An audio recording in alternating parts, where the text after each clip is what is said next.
কালো কালো ফুটলা স্যার। দেখো কি আছে। স্যার কালো আরেকটা ছোট কি যেন দেখা যায় স্যার। খুলো কি আছে শক্ত, দেখো। এটা শক্ত। বসো বসে দেখো খুলো। কি সাহস! বসো, দেখো বাবা। স্যার এটা অস্ত্র স্যার। ওটা অস্ত্র। বাবা ইয়াসিন দেখো। কি রকম? সাবধানে খুলবা। দেখো তো। শক্ত যে? স্যার শক্ত কি যেন দেখা যায়। খুলো দিলে একটা একটু খুলো। হ্যাঁ খুলো দিয়ে কি আছে দেখো। দাঁড়ান।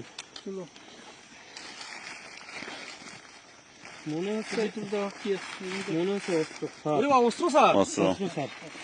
অস্ত্র ম্যাগাজিন আছে। স্যার ম্যাগাজিন তো